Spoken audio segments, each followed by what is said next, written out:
Hello, welcome to Cinema Savvy, and welcome back to Retro Reviews. Today, we'll be looking at the 1991 action crime film Point Break, directed by Kathryn Bigelow. Actually, that was a surprise to me before we went live, that Kathryn Bigelow directed this, starring Patrick Swayze and Keanu Reeves. We're sticking with the 90s with this one. So if you tuned in last week, you would have saw our face-off review, which was great fun. It's always good fun going back to the 90s. And we're back with another cult favorite with this one, with Point Break. So this is going to be a spoiler-filled discussion. It's just going to be an open discussion on the film. So if you haven't seen Point Break, first off, why are you here watching a review on it? So please go and check it out first before coming to this. But before we get into the review itself, just over to George with the socials. Absolutely, guys. As normal, we want you to comment along with us. This is a very different film, one we've never, I don't think, ever spoken about between us. So Never. this is going to be a new experience with both of us. So what we want you to do is comment along with us. Let us know your thoughts on Point Break, and do hit that subscribe button for if you do enjoy this. We've got a lot of stuff happening on the channel. And of course, as we said, comment it. And if you really like Point Break, even if you're maybe a Keanu or a Patrick Swayze fan, hit that share button, because maybe there'll be some more. We are dead set in the 90s at the moment. And at the end of this video, we'll announce what the next one is going to be. But if you want to find out about some of our videos, ones that aren't necessarily retro reviews or Point Break related, hit us up on our social medias, which is Facebook at Cinema Savvy, Twitter at Cinema_Savvy, letterboxd.com/Cinema Savvy, and we have a link to TeePublic in that description below.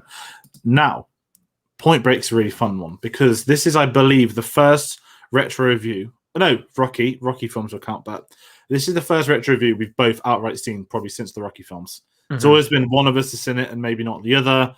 Or maybe, Heat was one, but it's been many years. This is in that same category. This has been a very long time since. This is only the second time I've ever seen this film. I can't even remember watching it for the first time that much. I don't know if it's the same with you. Yeah, it's a complete blur for me. I can't remember whether I watched this at a mate's house, whether I watched it on TV.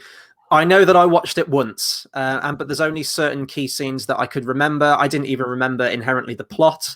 I didn't remember half of the supporting cast in this thing, looking at Gary Busey. We'll talk about him later on. I knew nothing about this, so this was like really kind of delightful to go back to and rewatch, as all the retro reviews that we do.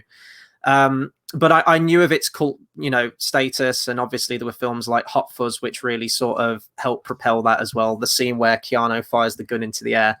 It was mostly sort of scenes through films like Hot Fuzz, or through, I guess, like countdowns of like best films or whatever, best action films that you get on TV every now and then, always showed clips from Point Break. So yeah, I can't really remember the first time that I watched it, and it didn't really stay with me. It was just sort of images. I remembered the president and the bank robbery. I remembered a bit of the skydiving. I knew that it was about surfers, and I knew the actors in it, and that was pretty much it. So for all intents and purposes, it was basically like rewatching this film from scratch from the first time. And I forgot everything around this film as well. I forgot that there was a 2015 remake on this film, because I was halfway through watching this film, and I was thinking, I hope they never remake this. And then when I did my reading before we did our review, it was just like, oh yeah, there's a 2015 remake. And no one talks about it. And I don't think anyone went to see it. And it was awful and terrible, as most remakes are. So yeah, jumping into this one then, there's not all that much behind the scenes stuff on this thing that I found. But I didn't know, as I mentioned in the intro, that Kathryn Bigelow directed this thing. Fresh off Detroit, one of the most impactful films that I've ever seen. Hurt Locker. She did one in between Hurt Locker as well. A Zero Dark 30. Zero Dark 30. Yeah. And even going back, I've realized that she directed other films that I really enjoy that I've never seen before. One of my favorite vampire films from the 80s called Near Dark, which was a film that I absolutely loved. Never knew that she directed it. And also I found out that her then husband at the time, James Cameron, helped do the screenplay for this thing as well. Now, he's not credited, but and I know how arrogant a man that James Cameron can be, so I don't know if he's just posturing and saying like, oh, I helped her write the script for it, because he's not credited for it. But yeah, so that was kind of interesting, sort of seeing how far she's come as a director, and then going back to like a really cheesy cult favorite surfing film from the 90s. Yeah, I think that's what's amazing with this. This was, I don't think it was the first film I saw of hers. I think it was probably Hurt Locker for me. Yeah. But the first time I watched it, I was in that same vein of, wait, what? This is Kathryn Bigelow who did Hurt Locker, and nothing against Point Break or Hurt Locker. It's, I think there's a conversation to be had about when you think of women directors, there's not many, and Kathryn Bigelow is the probably, maybe not now, but certainly 5-10 years ago, probably the one that everyone could name to you on the spot, because I Mhm. think she's the only one that's won the Oscar for Best Directing at the moment. Obviously, Chloe Zhao's the favorite for this year. And going back to this action, it's kind of there, like, don't want to sound horrible, but she is older than I thought she would be as well. I thought when Hurt Locker came out, here's a really young and up-and-coming director, and maybe, you know, I was, like, I think 11, 12 when that came out. I was very new to film still, so I didn't know too much, but this is very different to the films that I have seen of her, sort of her last few films. And you mentioned Detroit as well. She still hasn't made a film since then, and we've spoken a lot on this channel about Detroit.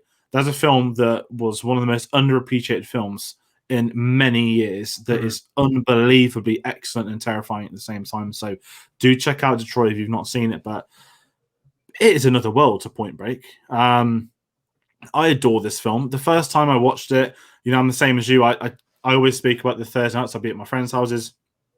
I don't know if this was one of them or if this was that kind of secondary school / college.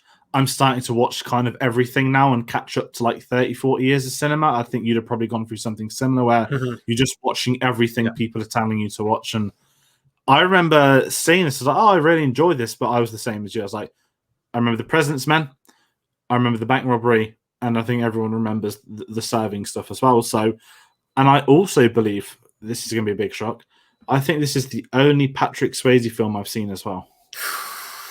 No. We need to correct that then. Add some more Patrick Swayze films to the list for future retro reviews that we do. No, I've always loved Patrick Swayze. He's a fantastic actor, very underappreciated actor. Dirty Dancing, Ghost. Oh, Christ. What's the other main one that he did? Roadhouse, Jesus Christ, which does get referenced in this film. I will talk about that as it's got to be an Easter egg to that film.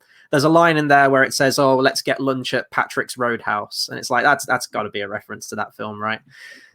No, he's fantastic. I mean, he's top billed in this film. Johnny Utah, I would say, is the main character, Keanu Reeves, but it's actually kind of interesting that we picked this because neither of us kind of remembered the main story for this film. But I'd say it's a very similar sort of story structure to a lot of films that we have already covered on retro reviews. We always talk about films like Heat. We're always going to go back to Heat because I think that was both of one of our favorite retro reviews that we've done on the channel, where you have these two characters that are so very similar to each other, and it's that respect, that either two opposing sides, but they find that respect for each other and sort of that kindred spirit. And it's another film exactly like that, in a much more cheesier way than Heat, I would say, with this film, but it's that same similar beat to it. So I didn't remember any of that, and that was probably my favorite thing of this film. I guess we'll talk about Patrick Swayze first then, because he is top billed and he is my favorite character in the film. So I was reading behind the scenes about all three of the main characters. You have Patrick Swayze, Keanu Reeves, and Laurie Petty. None of them had surfing training before. I think Patrick Swayze had dabbled, Keanu Reeves had never done surfing before, and I don't even think that Laurie had even been in the ocean before that point. So I think all of them trained under like a world-class surfing instructor. And I actually think that Patrick Swayze broke 4 ribs on this thing, but he's one of those actors, and you can tell as well, especially when you get to the skydiving scenes, which we'll talk about later. He's an actor that never liked using a stuntman. For all of his fight scenes in his films, such as Roadhouse, it was always him, and he wanted to do as many of his own stunts as possible. Now, I don't know if he did them all in this film, but I know that he did all of the skydiving scenes himself. I think he did like 55 jumps in total, I think it said. And by the end of it, he took to it really naturally. He was like a natural with it. But he just throws himself behind this role. And he's just a really interesting personality, this daredevil, this will look death in the face kind of character. And I always like characters like that. And although he's doing these horrible things, you know, like these bank robberies, basically just to sort of support his lifestyle, isn't it? I think they said. There's like a really quick line at the beginning. Gary Busey says that they're just doing this to fund their endless summer. You know, it's like sort of Hakuna Matata lifestyle, I guess, just sort of like this hippie lifestyle. So although they're doing these horrible things and he does kill people in it and it gets to that stage, you do kind of love him. He is like that lovable rogue kind of main character. Yeah, and I think this was the big thing with it. You bring in someone serious like Keanu Reeves, it's like to be the other guy, the mentor figure that he has in this. You can't be a carbon copy of the main character. You've got to be something different. And he's very spiritual, I think, so he's put it in. What I like about him is that obviously not necessarily you don't align with him, but when he's the villain that robs banks, okay, horrible person. Like, oh, he's hit up 30 banks over 3 years, okay. But then it's like, oh, but they only ever do it in summer, and they've never shot someone in it. They've never pulled the trigger. They've never killed anyone. These are guys that just go in. I think they say they never go to the vault as well, which obviously that's a big reason why they do it later on. And they've never gone to the vault. They just want the money from the cash. They're in and out, not got caught, get away with it, doing it in a smart way, and they just don't cause aggro. And not that it's a good thing. Crime isn't good in that sense of it, but you can tell that he's a character with morals, and that him, and obviously he looks out for his team, for his crew, and you start to really like him when you get him. And I think that's what works in this film, is that the whole point of this is that you need your main character to get close to the villain. I guess you can say he might not feel like a villain. He does eventually become fully a villain, but it's about that journey, and you can see how Keanu's kind of not sort of brainwashed into it, but you can understand his dilemmas. I think you mentioned Hot Fuzz earlier. The rolling and street scene is probably one of the only things I knew before going into this film. And it's not a spoiler, because I think it's one of those pop culture moments that everyone probably knows. But it was just amazing, even revisiting it again now, seeing how they do it. And it is very cheesy. It's very over the top. But, this is a guy that he didn't want the person to be Patrick Swayze, because he liked him so much. You could tell that there was a genuine bond between them all. And what worked in their favor is that one of the really smart things was they bring in these sort of, I know it's really random to jump to them now, but the Nazi supporting characters who will obviously get sort of killed off halfway through. I don't want to say that's genius, but the fact from the perspective of the FBI, oh, look at these bloody Nazis that fought him on a beach. They're definitely going to be the villains because they're Nazis. And yes, you can kind of see it, and they are all dodgy. They've got machine guns, but I like the fact that was a red herring for it to reveal that it was still Patrick Swayze and his crew along the ones that were training Keanu up. So I thought the writing was done amazingly. I think he's the best character in it. Might not be my favorite character in it, but certainly there is more to him than anybody else in this film. He's not two-dimensional. There's layers, and I think that gets its paid off in the final scene. A lot of films would be criticized for time jumping in the final scene where they haven't caught the villain, but when you get the new haircut, the 50-year, I can't remember what they call it, but he has a complete character arc, and you understand why Keanu lets him go off into the ocean at the end. So I think he's the best character in Spy Country Mile. Yeah, no, I agree with that too. And there was a moment actually rewatching it, because I thought it was a bit confusing at first. It's right after that chase, and it's the moment where they sort of like lock eyes with each other, and Patrick Swayze realizes that, Johnny Utah, Keanu Reeves' character, is actually part of the FBI and hunting them down.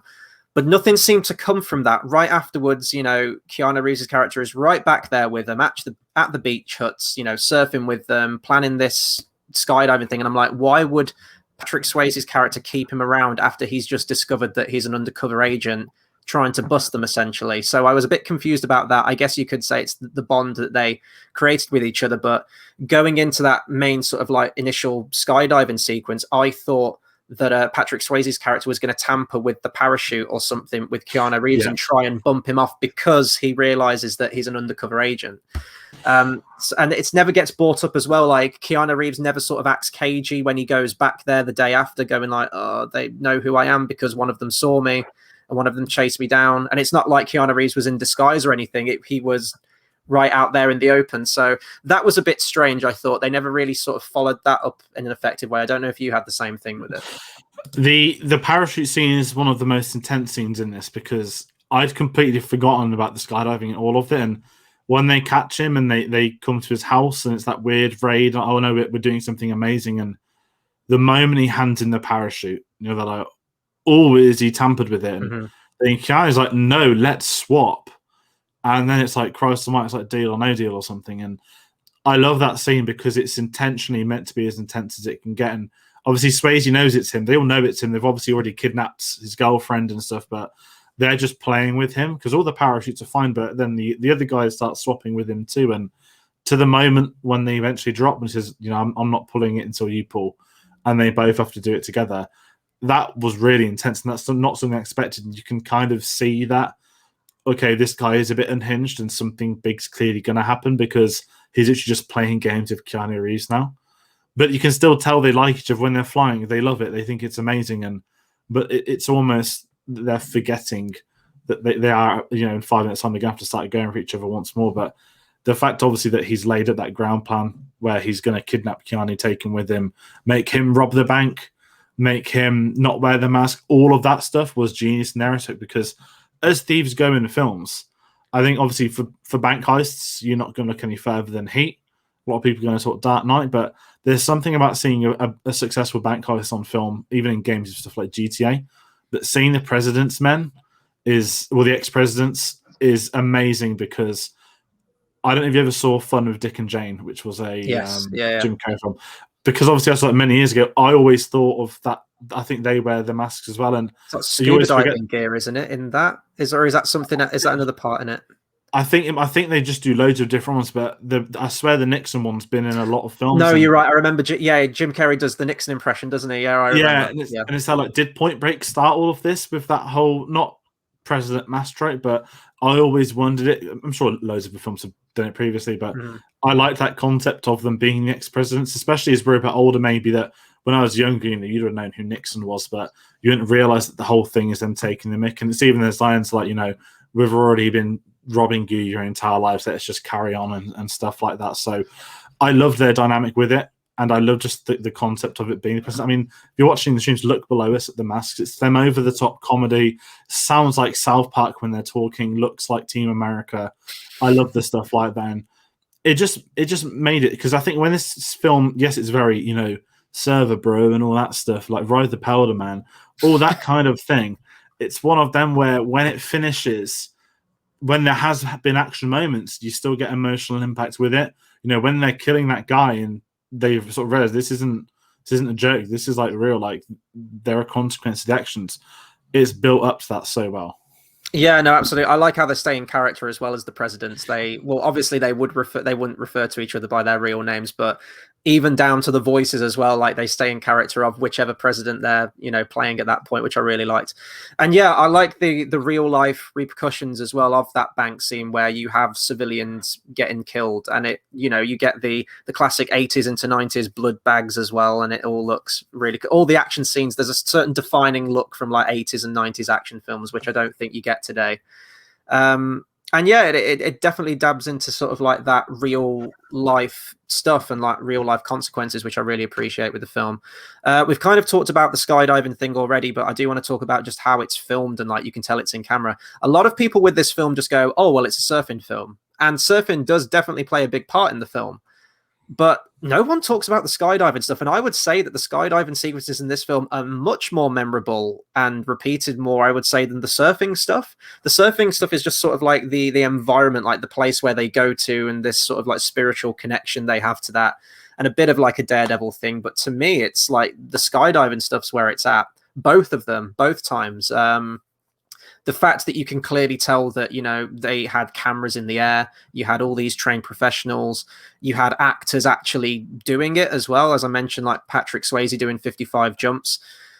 Usually you would get like an actor, probably nowadays, you would get an actor, unless you're Tom Cruise and you're going to do it for real, you'll get an actor in front of a green screen and it'll be a bunch of CGI, and you'll clearly tell that they're in a studio somewhere, and then maybe you'll pull back to like professionals doing it. But the fact that the camera is so up close with them actually doing it, and you're right, it is tense when you keep getting to shots when they're almost at the ground, and they're still not pulling the chute, and you're like, pull the goddamn chute. I love the bit where in the final one as well, is like one of my favorite shots in the film, is where Keanu doesn't have a parachute, but he just grabs the gun and he just dives out the plane anyway. That's one of my favorite parts of this film. I've never seen anything like that before. Yeah, the parachute stuff worked. The whole free fall sequence, the fact we get the first one where it is all kind of fun and games, where it's this whole like take it in, just listen to the music, just watch them do that movement. But that's ultimately setting up when they've got to do it again, because we've had the nice pleasantry with it, we've had a bit of tension. Now we know there's stakes to it. Doing it again was insane, and as I know, obviously, you're going to get some people that jump into the whole that could never happen in real life. You can let your sort of your disbelief go. It's just a film. It's a ridiculous film about server dudes robbing banks and getting away with it to fund being server dudes. And I love that stuff with Keanu. I think that's probably one of the most intense moments. I love this kind of skydive things where they always look like they're swimming. I always go to Tron Legacy. When Clue wakes up at the end, he has to like mid-air swim towards Tron to take the batons from him. I love that kind of thing. But you're right, it's that Daredevil who's going to be insane enough to try this kind of thing. And I can imagine Keanu doing that if it was done tomorrow. I think he's one of the few where he probably still does do his own stunts properly. I don't know if he'd jump out of a plane or whatnot now, but certainly, trying to think of the cinematic daredevils that aren't Tom Cruise at the moment, I'd probably have Keanu quite high up. Yeah, certainly for his fight scenes. I know in John Wick he likes to get stuck in, doesn't he, and do as much as he can. I'm sure he probably will do that for the new Matrix film as well. But you talked about like ridiculousness. Can we talk about Gary Busey, who's my favorite supporting actor in this entire film? It's Gary Busey in full, like he's just like huffed a whole bunch of cocaine and they've just rolled the cameras and just let him do his thing. Gary Busey is a force of nature. If you see him in any recent interview, he's like a mad dog. He's insane. He's one of the most unpredictable human beings I think I've ever seen. I think before this point, I think he's in one of the Lethal Weapon films, if I remember rightly. He's either in Lethal Weapon 1 or 2. I need to check that, I think. But it's like he doesn't even have a script in this film, and they've just sort of let him do his thing. So God knows what he would have been like on set. He seems to get crazier as every year goes by. It did make me laugh at the beginning of the film, though. There's like the main police chief in it. He's sort of inducting Keanu Reeves around the precinct, and he says like, everyone has to be peak fitness in my precinct. Everyone has to, regular training, cardiovascular, and have to be athletic and all of this. And you look at Keanu Reeves and you're like, yeah, okay, I can see that. And then you get to Gary Busey, like soft-bodied Gary Busey at the side of a swimming pool. Like, well, he's not following along with that. He's going to eat 3 meatball sandwiches. What does he say? There's so many great lines in this film as well, like offhanded ones. He's like, I could eat the ass end out of a dead rhino or something, does he say, when he get hands in the sandwiches? It's Gary goddamn Busey, isn't it? Like, what do you expect? Yeah, it's amazing in this, and I know this sounds really horrible. I had to check the date of the motorbike crash. Obviously, if those don't know, he had a crash in '88, so I didn't know this was before or after that. But you get the seeds of, I don't want to sound horrible saying like the insanity, but it's Gary Busey outright. And even those moments is over the top depth. Every scene with him is great. The Hawaiian shirts he sets a standard for when he's trying to raid into the house looking for his dog, and he is amazing in this. And there's that supporting character that the whole delivery, the kind of summary of the film is, I've got a theory. And it's like, what is your theory? He's like, they are servers.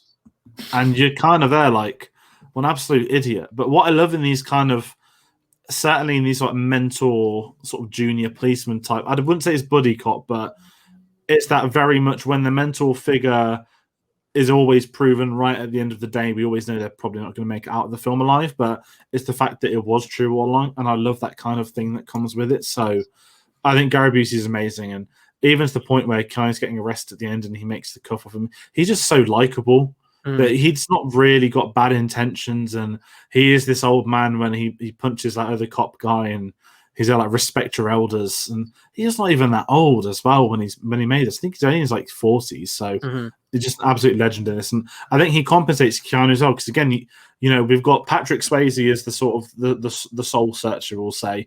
They've got Gary Busey, like the really fun, insane guy. There's such polar opposites of each other, let alone Keanu, that it makes the film work. I think if those two were two, like where Keanu are two mental figures, but one's evil, one's not, that would be a bit, oh no, it's a bit samey. But because every character is different in this, I think that really helped him. Yeah, and I think he's used just the right amount as well, because it doesn't overshadow any other kind of dynamic in the film. The main dynamic of the film should be the one between Keanu and Patrick Swayze. I guess we've talked about Keanu a little bit. We could probably talk about him a little bit more as Johnny Utah, which might be one of my favorite character names of all time. Originally, the film was going to be called Johnny Utah.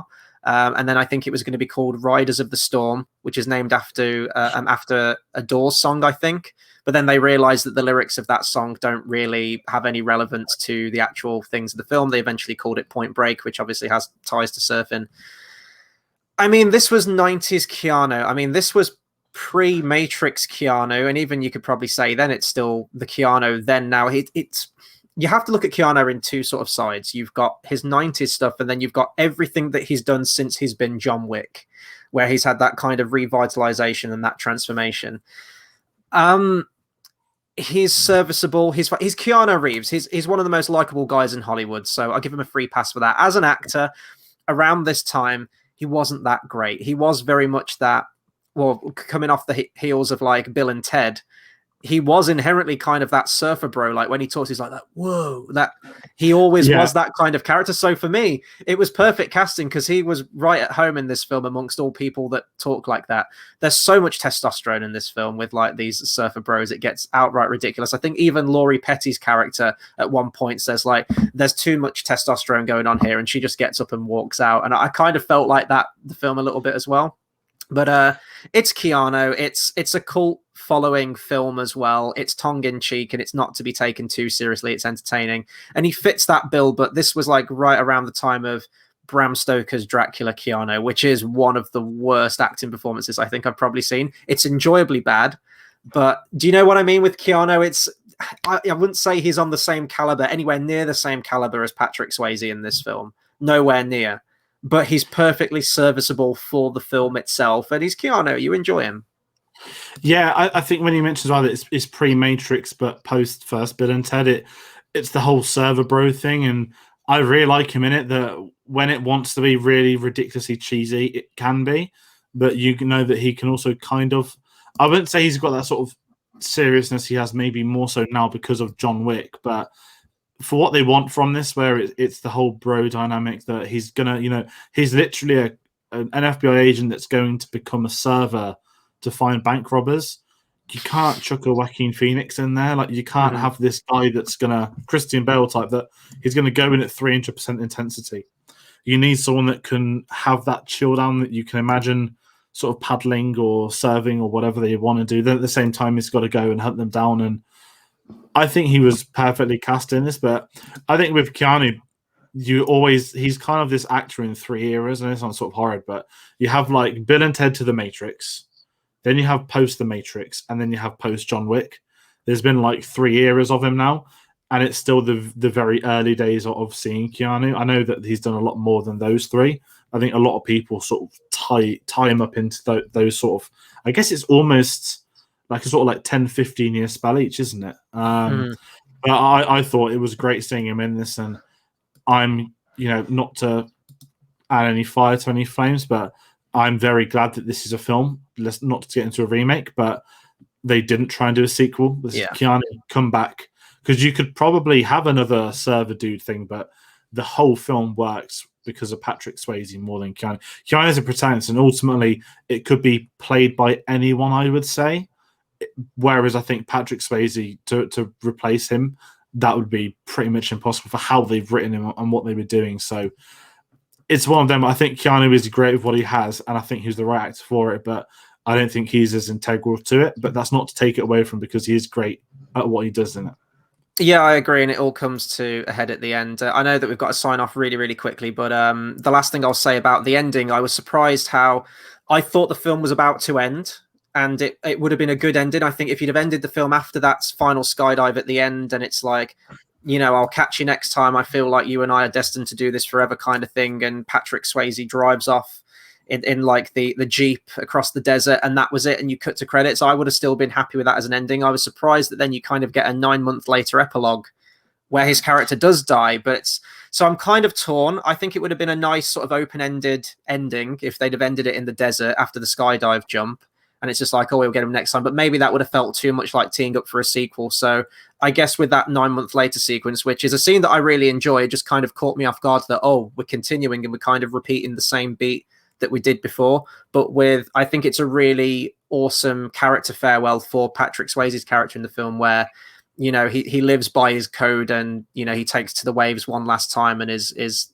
killed in the wave.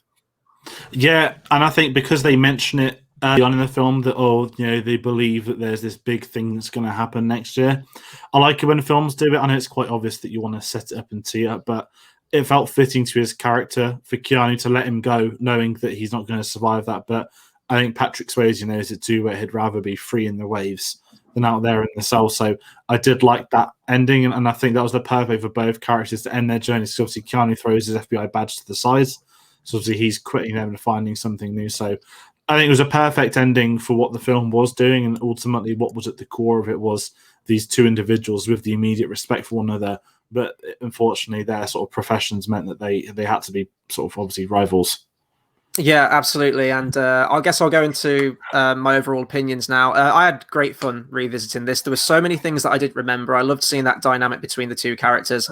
Kathryn Bigelow directing the film was one of the biggest surprises for me. But, you know, you see it. And even back then, she was very, very competent director, filmed the action outstandingly well. All the stuff in camera with the skydiving stuff was just incredible to watch even to this day.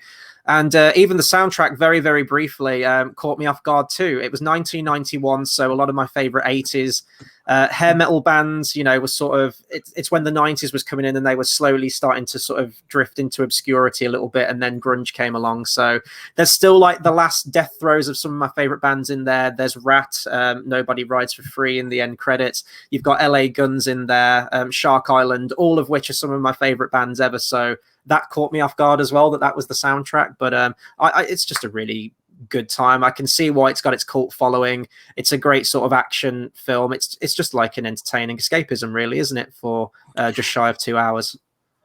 Yeah, and that's kind of my thoughts. Were that it's something different. There's not many films like it. There are many 90s action films, but to take into something different, to delve into those sort of deeper inner meanings and those kind of philosophies that some people lead in their lives, I think it's a nice exploration into that action genre that we haven't had many times before. And I don't think it's something that's been done as well many times since. So I massively recommend it, just off the back of Patrick Swayze, in all honesty. But in terms of what you're looking for, if you want a nice action film, it's not too long, the time goes well, you're invested in the characters are likable enough as well. Even the supporting roles, they come across as people you'd want to see more of, or you'd want to get to know a bit more. So thoroughly recommend it. And again, looking back at sort of some of Keanu's work, Point Break is right up there with, to me, The Matrix and the John Wick films. Absolutely. So that'll do it for our review on Point Break, guys. And now we want to hear from you. Keep the conversation going. Let us know what you think of Point Break, the original or the remake, but we'll probably only respond to comments about the original. I'm kidding. If you want to talk about the remake, like, comment, share, subscribe, all that good stuff, because we love doing these retro reviews. It's nice for us to have a bit of a break from all the mainstream stuff, if there is any mainstream stuff coming out at the moment, and to go back to some of these that maybe we haven't seen before, or ones that it's been a while since we've seen. So because we've come to the end of this retro review, we always sort of tee up what we're going to be discussing next week. So this will be Tuesday, the 23rd of March. And this is a film, once again, that I've seen that you haven't, Georgia. I'm really excited for you to see this film. I think this will be a great one to talk about. We're discussing True Romance, the 1993 Tony Scott directed, Quentin Tarantino written film. It basically feels like a Quentin Tarantino film. It will feel like you've discovered a lost gem when you watch it. Like there's this mystical Quentin Tarantino film you haven't seen.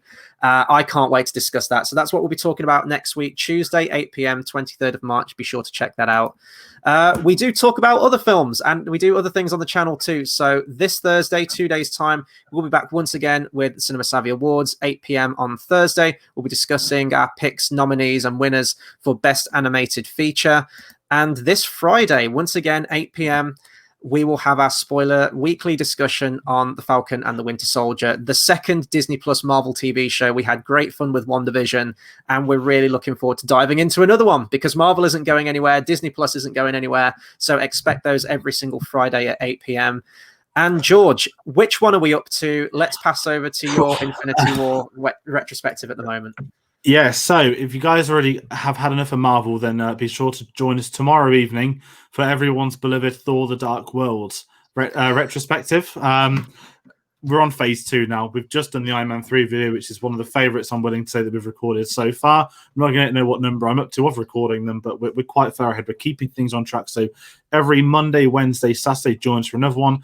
I am hosting it. I've had Chris join me for many familiar faces to the channel. I've had Tate on for a couple, Dave on, Tom on, some new faces as well. So if you like Marvel, if you want to go back to those older films, because a lot of people have been talking about them, we've had that gap between phase 3 and phase 4, and why not join us for marathons? So do join us for them. We're looking at the history, our first time watching it, recent discussions, what has future films impacted us on the older films. And as I said, Thor: The Dark World is tomorrow, so maybe skip that one and join us on Saturday for the Winter Soldier, which is probably something you'd much rather hear me advertise on the stream. So yeah, Winter Soldier coming this Saturday. Awesome. We are basically almost up to daily content now, guys. So if you want to keep track of all the videos we do, because I know it can seem a bit overwhelming, best way to do that is to go to our social media. So once again, Facebook at Cinema Savvy, Twitter at Cinema_Savvy. We're on Letterboxd, letterboxd.com/Cinema Savvy. And of course, we have a TeePublic link in the description down below if you want to pick up any merch. This has been really good fun chatting Point Break today, guys. So until the next video, we'll see you then.